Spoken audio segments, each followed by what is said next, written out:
I'm really excited to start our first virtual coffee with our two guests. And so I want to start out by saying, it's been said that good ideas start with brainstorming, but great ideas start with coffee. And so we're all here with our coffee this morning, and we're here to talk about great ideas, innovations, hot topics, and really more with a fascinating guest of the world of cardiology, medicine, healthcare, and beyond. And I think that we're really looking forward to the interaction. We're looking to the interaction with you. At the end of our conversation, we are going to open it up to ask questions from all of you that are listening. And so what we're wanting you to do is put your questions in the chat box, and then we'll certainly call on you to go ahead and go through, but I think that may be the best way. The only thing I want to remind everybody is please put yourself on mute since you won't be speaking. And then we're going to get started with the program here. And so we're going to start off with a little introduction. But before I start my introduction, I have a little video to share with my two guests this morning.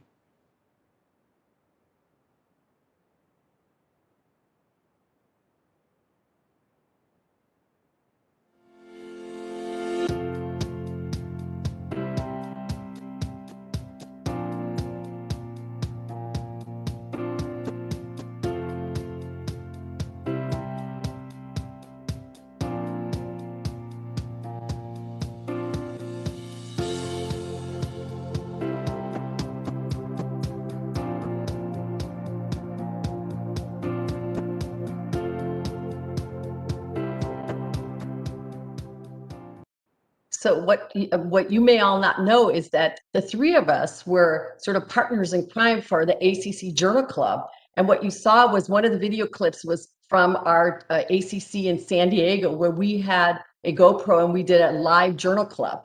And so the three of us are very comfortable being with each other, having conversations. But let me introduce you to my two guests. Today, I'm joined by Dr. Robert Harrington and Dr. Harlan Krumholz.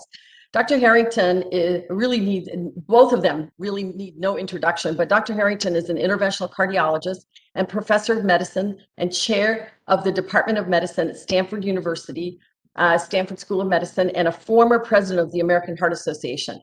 Particularly relevant to today's discussion, Dr. Harrington's professional interests include building local, national, and international collaborations to better understand and streamline and innovate in clinical research. Amongst his many professional accomplishments, Dr. Harrington previously served as a member of the ACC's Board of Trustees, as well as an editorial board member of the Journal of the American College of Cardiology. And in 2016, he was named the Master of the ACC.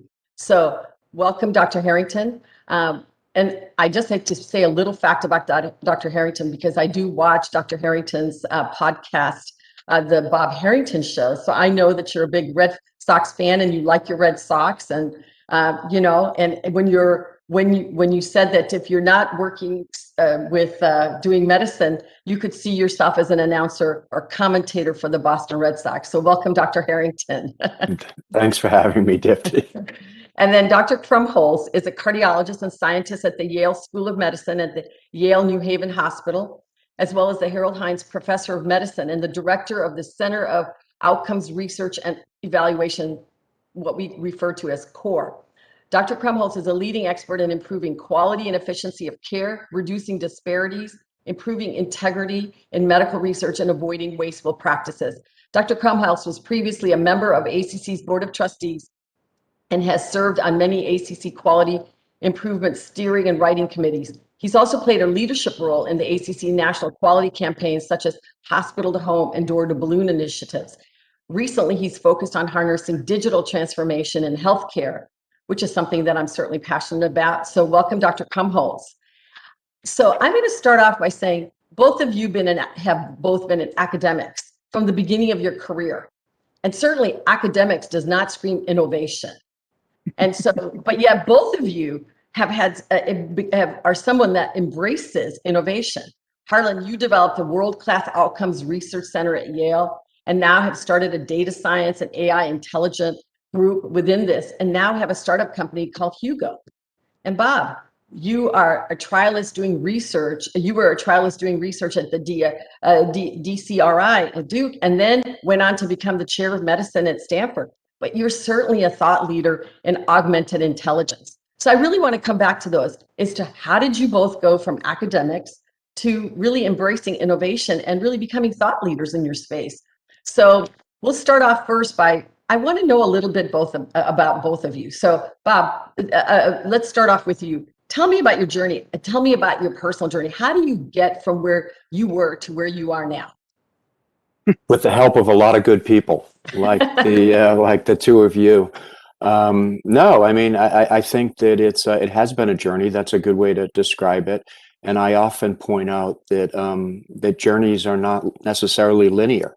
And I would say that the lesson I've learned along the way is to keep an open mind, to opportunity, uh, embrace new ideas, and potentially grab those new ideas and try to take them to the next level.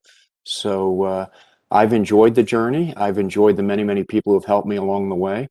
And yeah, and as I like to say, I'm not done yet, not even close. Well, but can you tell me a little bit more about sort of the twists and turns along the way? Sure, I'll tell you a little bit. You made reference to the Red Sox. I grew up in Boston, did most of my early education in Massachusetts. Was very much inspired by my undergraduate education at College of the Holy Cross that I share with Dr. Fauci, although he was in a class a few years ahead of me. Went to Dartmouth and Tufts medical schools, trained at UMass and I can say it like a native Massachusetts person, in Worcester, Massachusetts, and then made my way south to Duke, and it was my experiences at UMass where I really developed a love of thrombosis and hemostasis. And you gonna be off the dam? Yeah, we're gonna take the boat out. Sounds like not everyone's got the message about mute. Please put yourself on mute if you're not speaking. But yeah, then went down to Duke, and at Duke really met the person who really informed a lot of my research career, Rob Califf, who I think most of the viewers would know, and joined his research group, which was then called the Duke Data Bank for Cardiovascular Disease, and spent almost 23 years at Duke helping Rob build out the data bank, build out what became the Duke Clinical Research Institute before I had the opportunity to come west and join you in California, Dipti. Yeah. So that's a quick overview. We can certainly go into details, but let's hear from Harlan. Yeah. No, here's what I want to hear from Bob. I'm glad to talk about me, but you know, Bob, like, you are such an exceptional leader who seems to bring out the best in the people around you. And I mean, I know you want to talk at a high level and thank everyone else, but what's the secret to being able to, on one hand, be able to say truth and get to the point, but at the other hand, be able to exude a sense of fairness and have people around you trust, you know, your leadership and help to move. You did one of the most difficult things I can imagine, which is, like, you know, when John Wooden stepped down, you know, that was difficult. When Rob Califf steps down and then turns to Bob Harrington, you know, you got a founder who was really, you know, running the place by strong relationships and had hired, you know, of course he had 1,900 people by then, but had hired the leadership and had a certain way about him, you know, that is very special. You step in after that. How do you do that? And how do you navigate, you know, where'd that come from? Like, how did you do that? Well, you're very kind as always, Harlan, and some of the stories are maybe best over not coffee, but a glass of wine late at night. But, maybe that'll be the next thing. Have a glass of wine with the ACC president. We'll do this at night. And you know, it's funny you mentioned John Wooden, because all the talk this week in North Carolina has been about poor John Shire, who has to follow Mike Krzyzewski. No, exactly. That's a tough one. I made the comment that I went to Holy Cross, and Holy Cross is, as some of you may know, is a Jesuit college. The motto of the Jesuits is "Men and Women for Others," and I really do believe that we're here to serve, and that successful leaders are servant leaders, and so I really do try to put that into play. The second thing is I'm very cognizant of the fact, Harlan, that I don't know everything. And so I've surrounded myself with really good leaders and have felt confident enough to let those leaders do their jobs while my job is maybe to to get obstacles out of the way, to remove barriers, boundaries, et cetera. I like to say to my leaders here at Stanford that if you're getting your job done and you have absolutely no idea what I do, then I'm being successful. So, you know, and I learned a lot of lessons along the way. You know, Rob Califf is a master of letting other people take credit for things. And he was always happy to, during the early days of the trials, you know, let other people step up and take the credit. What he really wanted to do was make sure the work got done. And so building the data bank and then the DCRI was about getting the work done. And I've done the same thing here at Stanford. It's taken me a number of years, but have surrounded myself with really great leaders and let them do their jobs. So Harlan, tell us about your journey. Yeah, I will. Let me just say one other thing about Bob. And also one of the things I think I learned in the way, and I tell students sometimes, is that you see people around you. Dipti, you're like this too. You know that people teach you lessons in different ways. I ran into a bunch of people in the course of my career who taught me lessons about who I didn't want to be. And then I also ran into a bunch of people in my career that taught me about who I wanted to be. And I tried to take lessons no matter what the experience was. If it was an unpleasant experience, and especially in a position earlier in my career, even now, but earlier in my career where I had no power or leverage in the relationship, and then all I did was to say, okay, watch this really carefully, because you don't want to do that to students, for example. You know, you what I just felt from this person is not what I ever want my students to feel, you know, and how that did. And then there'd be other people who were so inspired me that I thought, like, how do I capture that lightning in a bottle? You know, how do I really just pause here for a minute and think about that? And you know, the Bob, when you were at DCRI, and, you know, watched that very carefully, you know, tried to learn as much as I could from what you were able to accomplish stepping in. Rob's, you know, obviously, you know, he's on Mount Rushmore. He's done a lot, but you know, so have you, and stepping in, and, you know, it's the same way. And Dipti, watching you, you know, I mean, there's people you watch and you go like, I want to learn from that person, you know, and I may not go up, you may not have heard me say, here, Dipti, teach me directly, but you were teaching me, you know, and you know, that's, I think, the way we go through. But anyway, I wanted to thank both of you, because that's, I think, you know, you guys are both powerful, positive lessons and helpful to me in that way. So, But I think our you know, audience wants to know, how did you build CORE? How did you do the things that you did? What was your journey like? yeah, so I grew up in Dayton, Ohio, and you know, I was fortunate to have a father who was a physician, and one who was deeply invested in his patients, and from a very early age, you know, he would drag me. You know, he was one of these people that worked really, really hard, and he would make time to show up at games from time to time, but, you know, mostly he was working hard and was tired most of the time, you know, because he was getting up middle of the night. It was in those kind of days. But on the weekends, he would just grab me, and we'd, you know, get in the car, and he would take me to the hospital. I sort of think, like, in these days, you know, can you imagine bringing along you know, I don't know, I might have been 6 or 7, you know, 8, 9, 10, you know, I was pretty young when I started doing that. Actually, when he really, I mean, the first time he took me, he put me in the doctor's lounge. You know, they used to have these doctor's lounges. I don't know, it's like long stories. You know, they had all these treats in the refrigerator, and I was always afraid to get the treats. So I'd like sit there and I'd go sneak the treats in the refrigerator. But eventually, you know, he would take me around with him. And I thought, like, yeah, when I always thought back to that, I knew from very early on I wanted to be a doctor. And it was because when I saw that he walked in the room, he could light up the patients. He could, you know, he knew, I guess, now I look back, and what he needed to do, which was to give them hope, to make them smile, to pay attention to them, to know who they were, know what their stories were, and to do the best that he could for them. And the lesson that I learned in those early days was that you could walk into a room with a stranger, and the stranger is putting trust in you, and it is the utmost privilege for you to be able to show that you are worthy of the trust that person puts in you.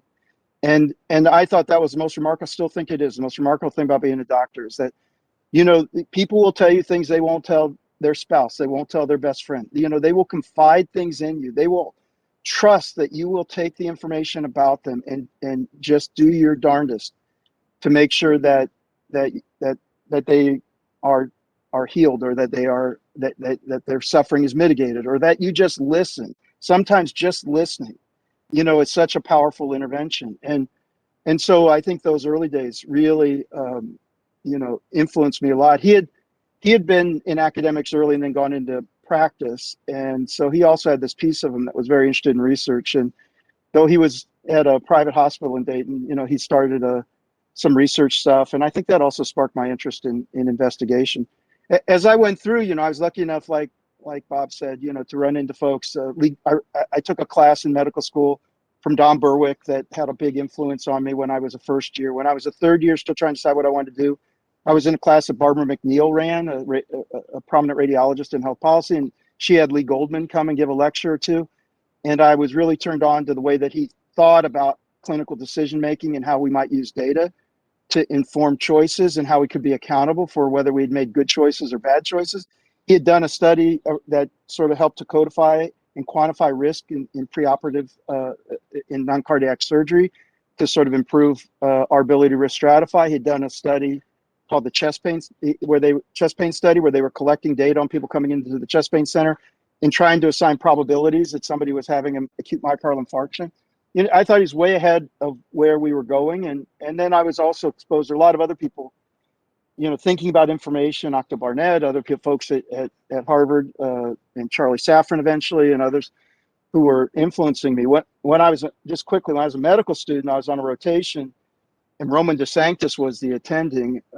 For anyone who ever knew Roman or had the chance to be with him, consummate clinician who, just 1 month with Roman on my rotation, and I was like, wow, I really, this cardiology thing is just amazing. And to be someone like Roman, who again would listen to patients, had all the skills of auscultation, and he was an exquisite diagnostician and just a caring human being, really got me thinking that way. And then when I got to UCSF, where I did my residency, Kanu Chatterjee was a big influence on me. And but there are lots of other folks that were there too, who were just extraordinary clinicians and cardiologists. Cardiology is very strong. But I did chief resident year in part so that I said, I'll do chief resident year. I'd love to do it. I want to round with Kanu every day in the CCU. I said, if you'll say that I can just be in the CCU every day for a year, rounding with Kanu, I'd love to be a chief resident. And so that's what I did. And anyway, these are just things that sort of influenced me. I'll just say one last thing. To give you emblematic of what I think my approach was, when I gave one of the talks at graduation of medical school. I went back to it recently, and the title of it was Through the Patient's Eyes. And it was really a talk about how we should never forget, like every time we walk in a room, don't think about what you're seeing, think about what they're seeing, and think about what they're feeling, and think about how you can connect with them from where they stand. And that's, I think, has I've tried to bring through my career. And when we've done bigger projects, even around quality and other stuff, I try to think, what's it like for them? Yeah, I went to UCSF. I was on faculty in general medicine after I finished my residency at Stanford, so I'm sort of connected to both of you from early days. But I'm curious to ask about, how did you both get involved with innovation? Going from doing research to sort of now really embracing innovation. So maybe Harlan, you want to start, and then Bob can comment.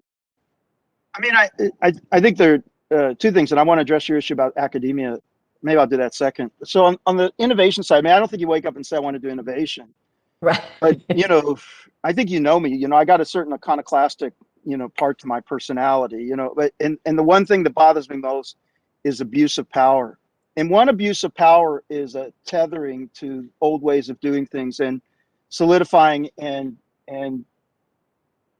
reinforcing status quo and attitudes instead of yearning for a time where things might be even better than they are. And so I think it's in my nature to be thinking about, what is next, what's unjust, what's not right, where can we do better. I want to do that with respect for what is accomplished, because what is accomplished within our healthcare system, what is accomplished by the healthcare professionals, is nothing short of astounding. And what people will do for others on day-to-day basis in our profession is jaw-dropping. I mean, we are surrounded by people who will go and break through walls on behalf of others, and that's their life and careers.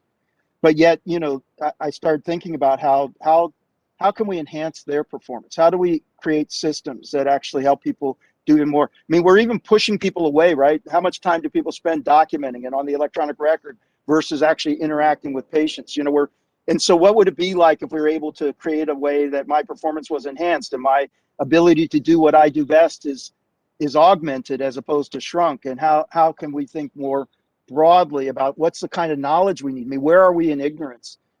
And decisions are being made, haphazardly versus, with informed, strong information that helps us personalize choices. So for me, I think the innovation is just a tool, and it's just a word. But the bigger concept is to be yearning for impact and consequence that actually improves the lives of people that we seek to help. And again, doing that not to bring down people or systems. I mean, we're all doing the best we can with what we got, and there are heroes around us all the time. But yet, I've always felt that we need to keep driving towards a future that's better than the past.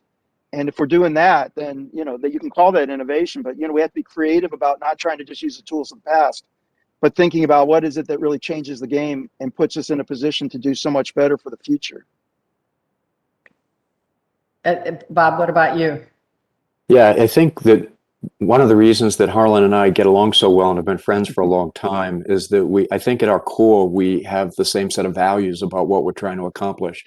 Number one, I think of myself as a doctor. I mean, if you meet me, for the first time and you say, well, what do you do?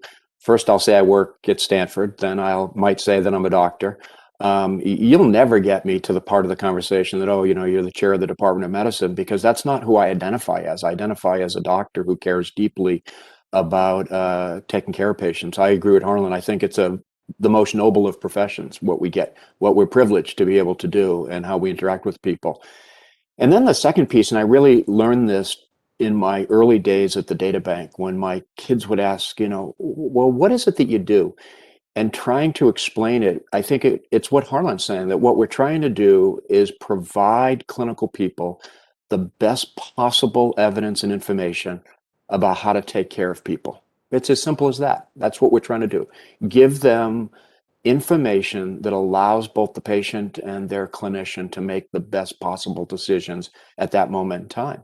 And I always say at that moment in time, because science should and does move continuously, not always linear, as I said, like careers, but it does move. And so, like Harlan again, I don't think of things as innovation. I think of it as, what's the next set of tools that we're going to have available to us to try to solve some of these problems. And maybe in my various roles, one of my least favorite phrases that I hear from people, it's one of the things that, sort of drives me, is when they say, well, that's how we do it. It's like, well, what do you mean that's how we do it? Let's think of, is that like the best way to do it? Yeah. Are there other ways we should consider doing it? And then maybe finally, Dipti, around that area of innovation is, I like to think of myself as someone who is a master consumer of information. I read constantly, I'm interacting with people constantly, and I read very, very different things than just medicine and science, because I think that the best ideas that can change a field may be ideas that are tangential to your field. You can get so sort of myopic about what you're doing that you need to look elsewhere. So I read the business literature. I read a lot of what you would think of as literature. I read politics. I read several newspapers every day. I read them on my iPad. I'm not an old-fashioned guy that reads newspapers, but I do read several newspapers every day, and I'm constantly consuming information. And I'm looking for ideas of like, how might that pertain to what we do? And I'll give you a second finally that, why did I come to Stanford after I had, if you want to do clinical research, the best job in the country is to be the director of the Duke Clinical Research Institute. But why did I leave that? I left that because I saw that the future of clinical research was really going to change. And it was going to be about data, data, data. How you acquired it, how you aggregated it, how you analyzed it. So why not come to a place that had no history of clinical research, but had great math, economics, statistics, computer science, engineering, because that's where research was going. And that's why I came. And so, and we've been doing some neat things. I mean, I get to hang out with people who are really pushing the boundaries of AI. I get to hang out with people who are really thinking differently about how we acquire and use data. And so, yeah, I'm with Harlan. It's, we're trying to basically give ourselves and our colleagues better evidence and information. And some of the innovative tools are just a way to get that information.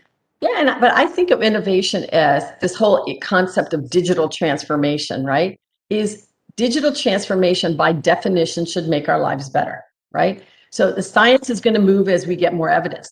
But as Harlan says, we've been doing things certain. If you look at the delivery of healthcare, it's the same that it has been. So to me, that notion of digital transformation is to move that. Maybe we change the way we deliver care, the way we provide and interact with our patients. And so I've been interested in that. And so when I think about innovation, I think I'm more targeting innovation from that. I understand innovation from a science perspective, but what about that from a perspective of using some of these tools to help deliver care better? That to me is ultimately digital transformation. And I think that maybe digital transformation may be our answer for health equity, maybe our answer for clinician wellness. Thoughts on that?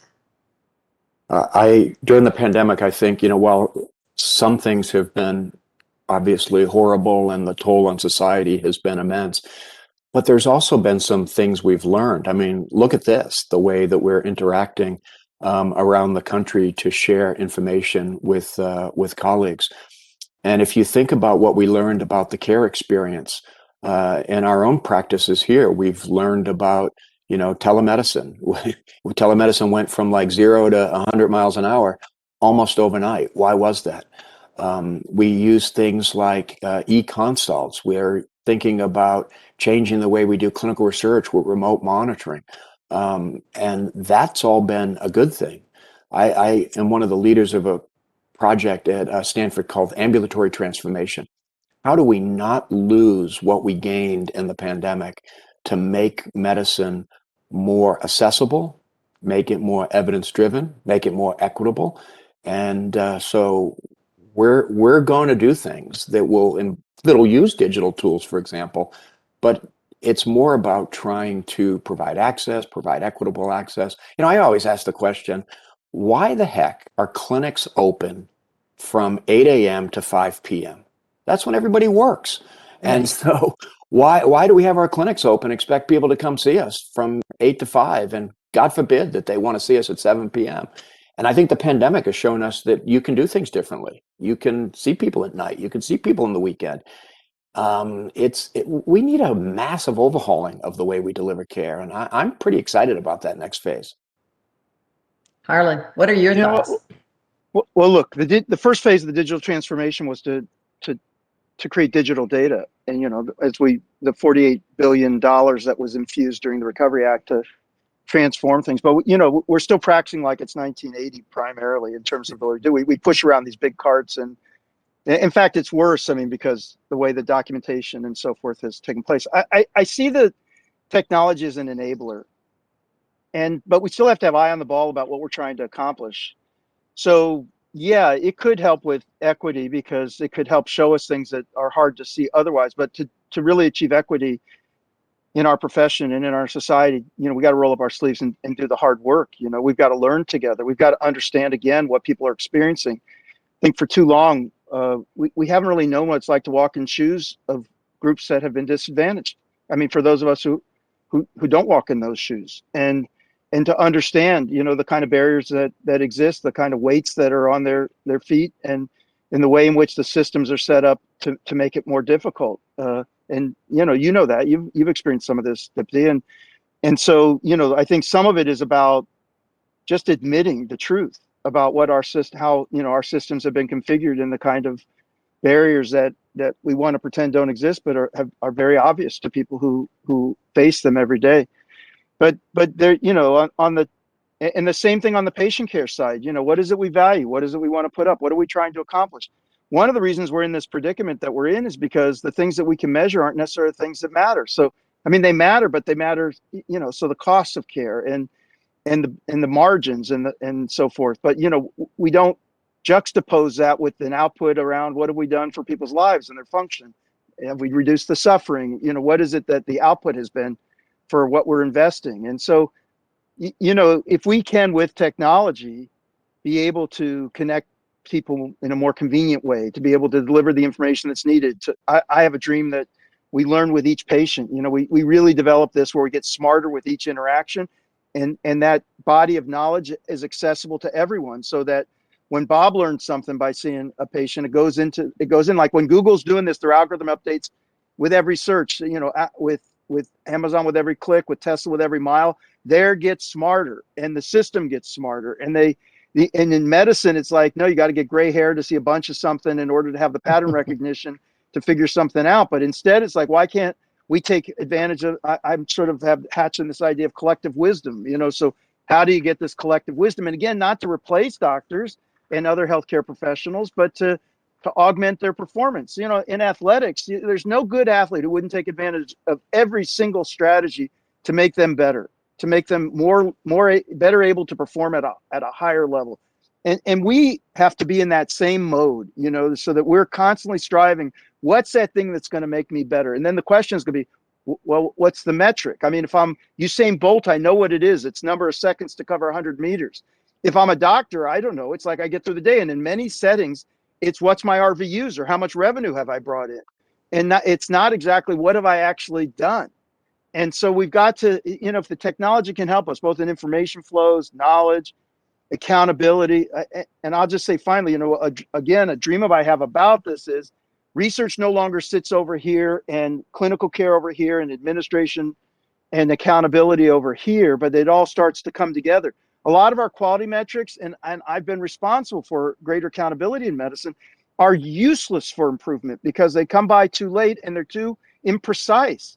You know, we need to be able to be pulling information from the HR that tells us performance, that feeds right back into improvement immediately, and actually serves as an intervention to help elevate our performance. And so we're accountable, we're improving, and we're learning all at the same time and in real time. And so I think it's up to us to be sort of pioneering these things that ultimately I hope will become competitive advantages. But that I say medicine's now an information science. And the question sort of is, how are we going to leverage it to its full utility? And its full utility is not that every night you sit at home from 6 to 10 finishing your documentation in Epic. That's not leveraging the information science world for its best utility. In fact, it's making it worse. And that's the other thing you said. Innovation, digital transformation, we say should improve our lives, but we also have to be very aware of the unintended adverse consequences that can occur from any intervention we make, including metrics, anything. And so how do we create the guardrails to promote and optimize the good and minimize and jettison that's really actually making things worse? And we need to be able to react to that quickly so that we don't end up with a system right now where actually everyone's burned out, people are documenting way into the night, and there's no evidence that all those extra hours are actually translating into any better outcome for any individual patient. All of the time that's being spent by our colleagues, and I'd say doctors, nurses, everyone throughout the health profession, every one of their minutes should be providing an ROI for benefit for a patient. And anytime they're spending time that's just like for billing or documentation should be about communication with our peers. It shouldn't be about documentation so I can prove I was in the room. It's documentation so that the next person knows what just happened. And we've lost all that. It becomes like, I've got to do this not for the benefit of the patient. I'm doing this for the man, whoever the man is. You know, it's Right. like I'm under the thing, or the woman. You know, but it's like whoever's up there, like in charge, is making me do this, and I don't feel any connection with what's going on for patients.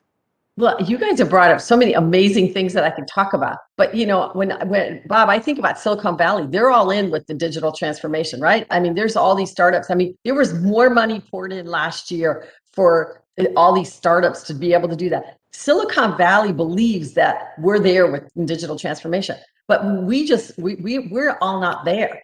And yes, we had that little bump up last year, but we're sort of down a little bit. So what do you think it's going to take for us to really be doing digital transformation in medicine? Oh, so there are so many questions to unpack there. Let me first reference something that Harlan said, which is he wants to learn from every patient. You know, Gene Stead said that in the 1960s, is that's why the Duke Databank was created, is to how do we use the aggregated information that physicians gather to understand the care of the next patient. That was why the databank was formed, and why information started to be putting into a databank. The difference now, to Harlan's point and to Dr. Stead's vision, is that we actually have the tools, and that's what you're getting at, Dipti. We have cloud computing. We have, artificial intelligence is not new. You can find papers in the 50s about computer-assisted interpretation of X-rays back in the 50s and 60s. It's that now cloud computing provides the power to allow advanced computation to take place. So artificial intelligence, machine learning, whatever it is, whatever phrase you want to pull out, it's possible. So Silicon Valley is built on trying to look ahead, trying to understand where things are going. The big issue in Silicon Valley, and healthcare is complicated, right? It's hard. I often ask my Silicon Valley friends, I said, what if I told you, they ask me, they say, why does medicine move so slowly? I said, well, what if I told you that Apple next year was going to have a margin of 5% on total revenue? They'd say, oh my God, that would be terrible. We'd never be able to run the company. I'd said, if we have 5% margins in medicine, we're like celebrating, like, wow, we had a great year this year.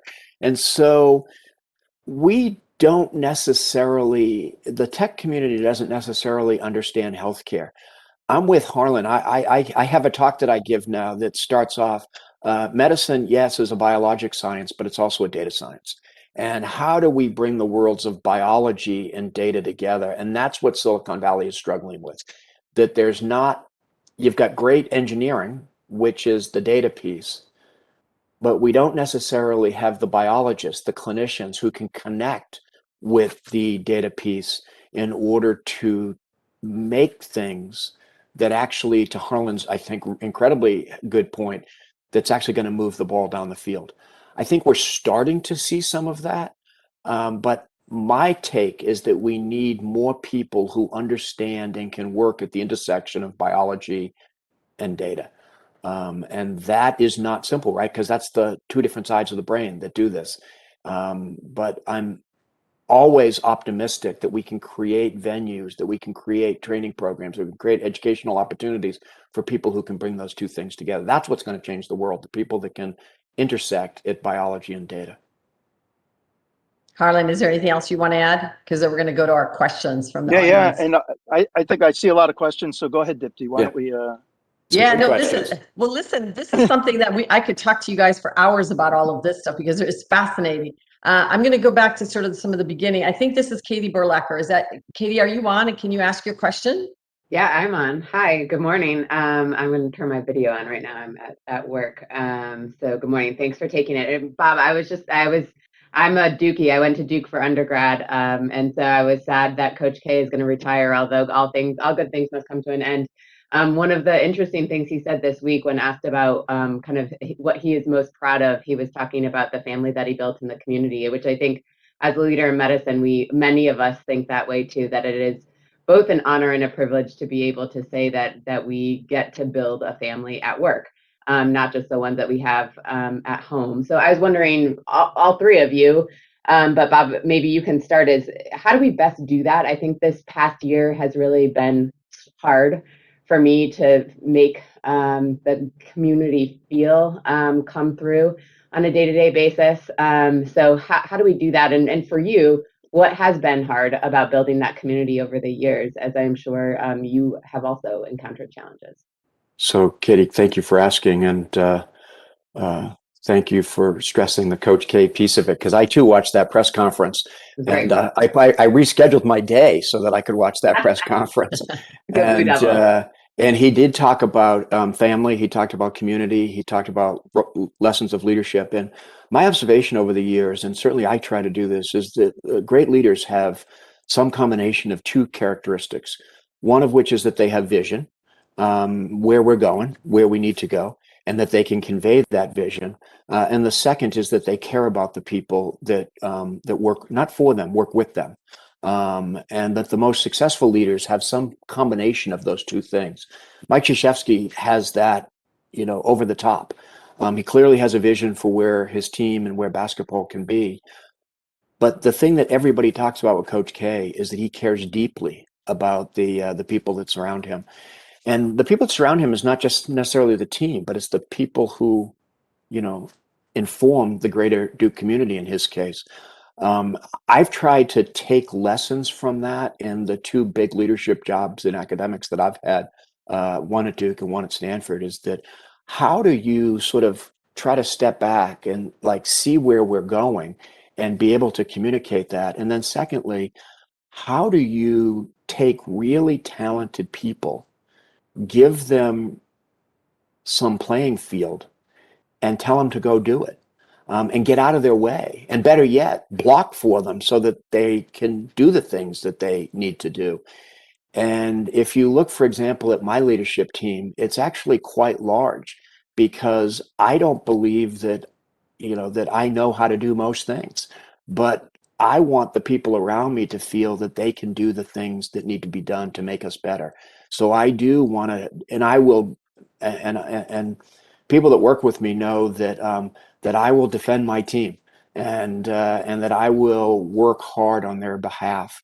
And I believe in engagement. This is an area where I read a paper a few years ago from the Harvard Business Review about getting younger people in an organization involved. So I've done that. If you look at my team, I have associate chairs who are assistant professors. They didn't have to wait till the gray hair came in. They have great ideas to share with the department. So get great people, Katie, help them, get out of their way, let them do what they can do, and then try to sort of set them in some path. So that's a few of the things that I've learned and try to do. Great. I'm going to go on to another question. I believe this is from Cesar Herrera. Cesar said, I'm wondering if the speakers can touch upon mentorship as a way to sustain and develop legacies as leaders. Harlan, do you want to take that one on? But I take the idea of mentorship very seriously, but I try not to think about it in terms of me or my legacy, but in terms of the privilege and honor it is to be a mentor.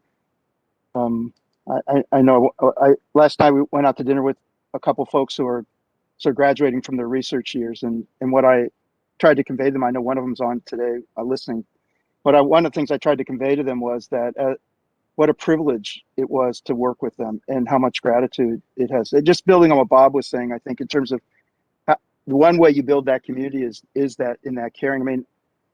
I love most of the people around me. I really want them to do well.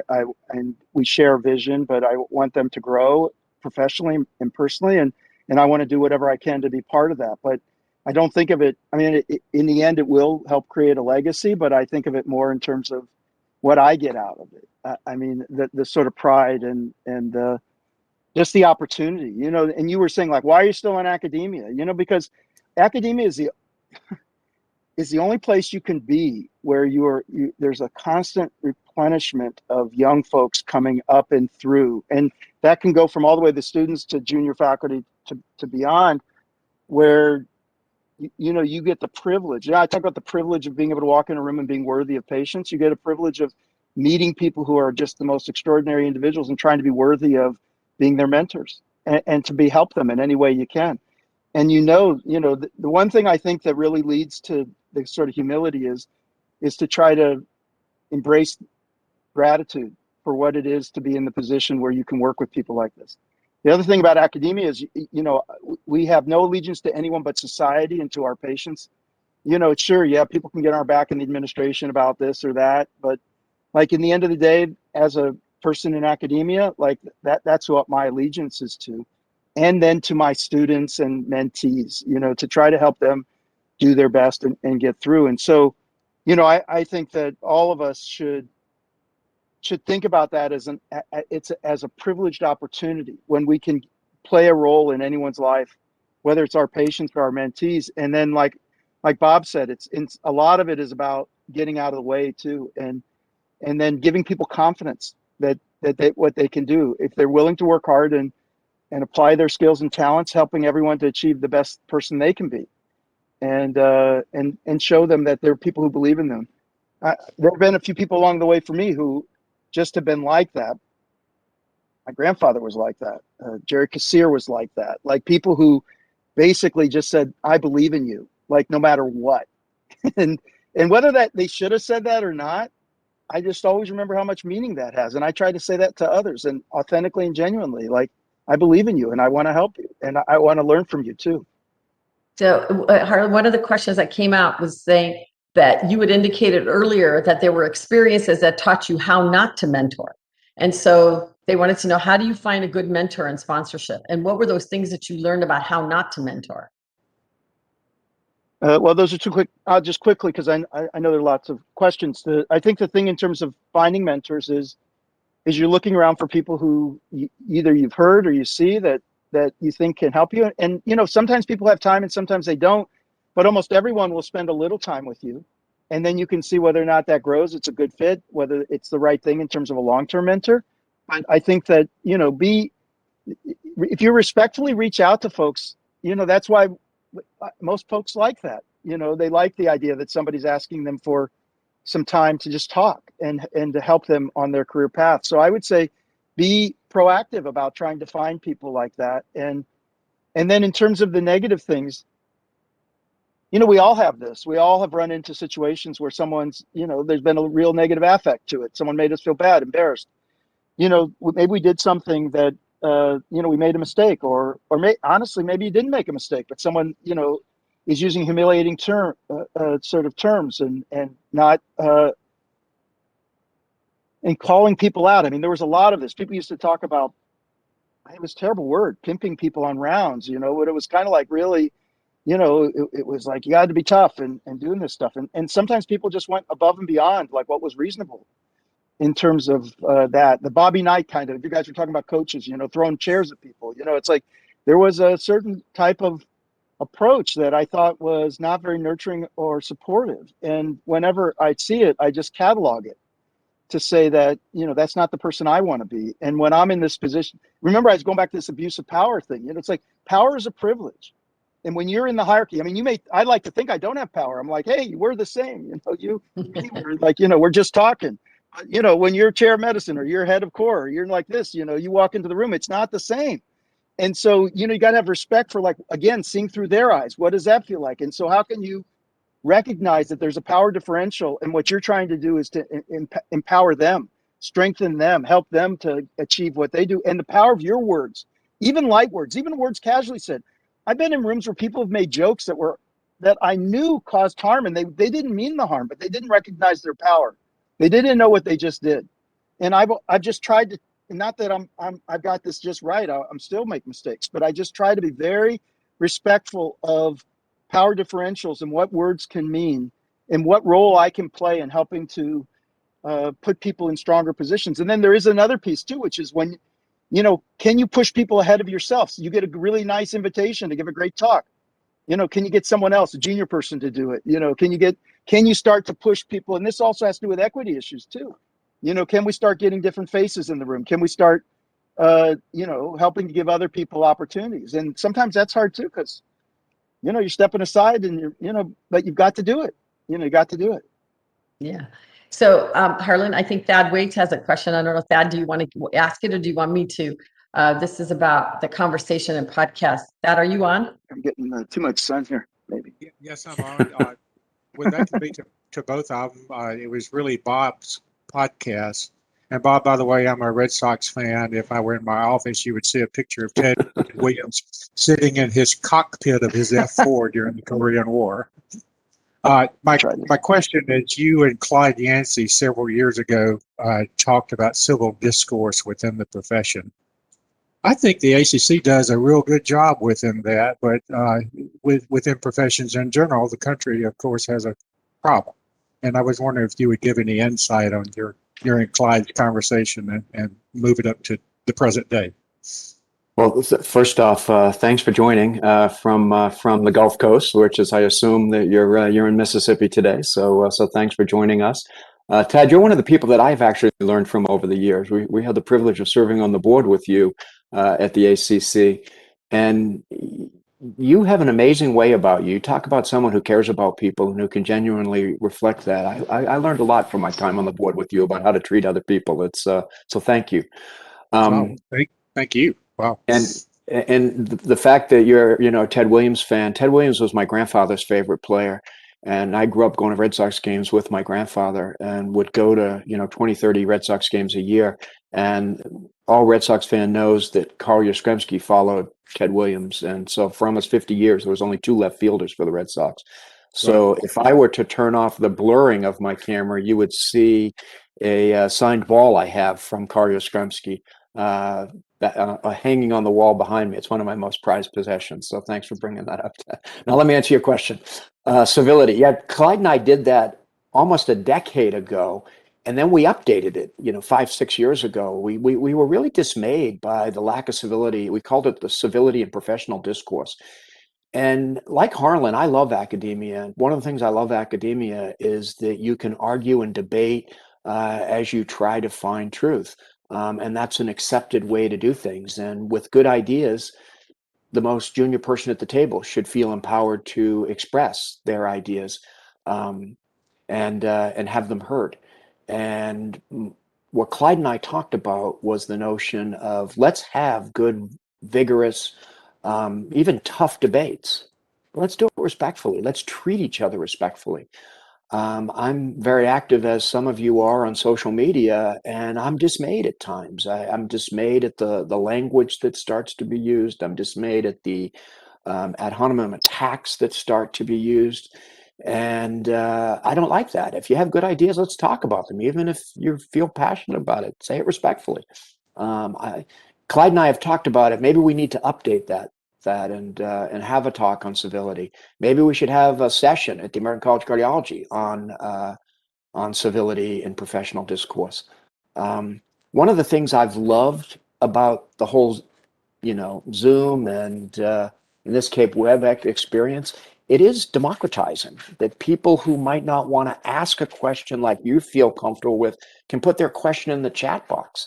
We've completely changed our grand rounds configuration because we're finding out that give people the ability to ask questions to the senior people who are answering them. And I've loved that. And we're probably not going to go back to a regular grand rounds format because I like the democratization of it. So yeah, that'll remind me to reach out to Clyde again and say, hey, it's time for an update. Our friend Dr. Waits says that he needs an update. Thanks, Thad. There's another question that Randolph said, which is the discussion around innovation and digital transformation was inspiring. And he asked two pieces of question. Let me focus on the second one for Harlan. He says, can you discuss more about how we can work towards equity for patients and physicians? And Harlan, you touched on it in the context of digital transformation, but give me your thoughts on that. It's a huge question, but see what you can do in the next few minutes. Well, I like I said, I think we have a lot of work to do in this area, and it starts with an admission of where we are and how poorly we've done and how little progress we've actually made. So we can talk about stuff, but the question is, have we gotten to a juncture where we can actually confront that, why do we have so few Black cardiologists? Why do we have so few women? Why do we have in the communities of color, why do there remain vast discrepancies and disparities in the outcomes we're achieving? What can we be accountable for? And then where is it that we can admit the systemic racism that exists within our society that has made it more difficult for various parts of our society to live long, healthy lives and to be able to pursue the kind of careers and occupations that you would think that anyone should be able to achieve their dreams, and we don't have that in our society today. And you only have to go back to see that. I mean, this is the thing. We can have civil discourse, but there are people in our society who don't want us to teach slavery in schools. There are people who don't really want us to be honest about that. Part of we can try to marginalize something like critical race theory, but the notion that our society has not had systematic ways to keep down people of color is just fantasy. I mean, you only have to look at redlining, or I mean, there's a long list of laws that have been put in place. I really recommend the book Caste to anyone, as finding really accessible information about the way in which our country has conducted itself. They even get to the filibuster. I mean, a lot of these things were built in to maintain caste systems within our society. So I think that for us as a profession, we have to rally around and recognize, what our history's been about, and think about what we want our future to be. And again, this isn't about anything more than saying the future should be better than the past. And that future means that each individual should be able to achieve their greatest potential. And we need to make sure that the kind of barriers and structures that exist. So, I do think, sure, technology can be part of that, but technology can also exacerbate it. I mean, we can create a digital divide and make it worse. And that's the part about being keyed in. The social determinants of health dwarf most of the biological determinants of health in terms of having impact on patients' lives. I was taught to say, treat every patient the same. And now I think that was really not a good recommendation. The reason was because some people just strictly can't afford medication. So like, if I'm not cognizant of what their life challenges are, I'm not helping them navigate. I should be pushing towards a healthcare system where no matter who you are, whatever your financial resources, you can get the same level of care and you're not blocked. But that's not what we have today. In many people's out-of-pocket costs, the biggest complication of most medical procedures and events is a financial toxicity that can throw people into a financial turmoil in their lives, even leading some people to become homeless. And so until we start confronting these issues of social justice and equity within our profession, we will not fully be addressing the needs of everyone within our society. And before we start looking at the diversity within our own house and the opportunities that exist, and to make sure that there aren't these kind of constraints, I think it will be hard for us to make progress, or for anyone to trust us that we're serious. And so, it's up to us to take this on. And I think, this will be a good, subject for one of your coffees in the morning, Dipti. Yeah, what we need to do. I think that you bring up a good point about the digital divide. But what if we can work on it so we don't, maybe we don't, the digital divide doesn't really have to be, if we're aware of that is a potential issue, can we go down this pathway for digital transformation and make sure that that doesn't happen? Can we put in some, guardrails? Can we try to say that the things that are maybe going to be possible, access to care, ease of access, all that, can maybe help overcome some of the digital divide? I don't know. Let me put it like this. I think the issue is not about like saying, what if we use technology? I think the point is, what if we dedicated ourselves to a clear goal? What if we in New Haven said that within 10 years, there would be no difference in the ischemic heart disease mortality rates between blacks and whites under 65, where we've had the same delta for 20 years and we're not making any progress against it. And then we start saying, is there a role for technology in helping, right? What are the tools we need, including the cultural shift in our thinking? But I think it starts with what goals are we setting, and then what tools might be available to us to help not just do the same old, because guess what? Same old is not working. So then what does it take to address that? But I think it starts with setting the goal and getting a target, and then saying, what would be the strategies that are going to get us there? Because I want us to be goal oriented, I don't want to declare victory because we've instituted a lot of technology. I want to declare victory because that technology has enabled something to occur that wouldn't have occurred otherwise, and we're proud of it. And you have to have the data to do that. Somebody's asking the question about AI and machine learning algorithms, and there's no question that the data right now is dangerously biased by who's included in the data. Most EHRs don't do a great job of capturing the social determinants of health. We have to Harlan's point, we have to measure to understand where we can go and whether or not we're going in the right direction. And I'm with Harlan. We have to have an end goal, but then we have to make sure that along the way we have the pieces that are going to get us there. And a lot of that requires data that we don't have. It requires access to understanding communities that we don't have an understanding of, because we don't have necessarily those communities all represented at the table. That's what we have to figure out. And how do we address these issues of systemic racism in the medical profession, in medical care, And as Harlan said, zip code's way better to predict your health outcome than your genetic code. And so we've got to figure out how to use the information that's could be available to us to make it better. Well, we're almost running out of time. I'm going to go over just a few minutes, but Tom Maddox had a question that I thought would be interesting to talk about. Tom said, and Tom maybe on, in my experience, applied innovation requires strong partnership with operations. This has not been a historical feature of academia. How best to partner the two to drive digital transformation? Bob, you can answer that. Oh, this is one of my favorite topics, Tom. Thanks for asking. Our generation, the three of us, we abdicated our responsibilities of healthcare. We allowed physicians to be, and clinical people to be pushed out of the administrative ranks because we were so busy taking care of patients and doing our research. What I think we need to do, and I push this with our junior faculty, we need to give them the skills to actually work within the healthcare system. We need more clinically oriented people within healthcare administration. We've just created, Kevin Schulman, who we recruited here a few years ago, we just created a brand new master's degree, Harlan, that you're going to enjoy, which is combining the features of an MBA and an informatics degree so that we can help physicians get the skills in data science, get the skills in basic management and business, that they can step into the C-suite and talk knowledgeably and be able to partner. Yes, Tom, it's about partnership. I work really hard on this part of my job. But I think we need more clinical people within the ranks of healthcare leadership. Harlan, is there anything else you want to add to that? I think You're muted, Harlan. if our end goal is to produce actions that help people, then we need to be working together, and we need to make sure that the people involved in operations are working hand in hand with the clinical people. And like Bob said, cross-fertilization and perspectives need to be shared. And there's just no question about that. I mean, look, and I'm an outcomes researcher, I care about the end result. What is it that we've actually achieved at the end? That means we can't just throw papers up. We need to actually be changing the way that we practice. And that means that we need to be working together with operations. No question about it. It's a good point, Tom. Well, this has been a fantastic discussion. I really want to thank both of you. I want to thank Drs. Bob Harrington and Dr. Harlan Krumholz for joining us at our virtual ACC coffee table today.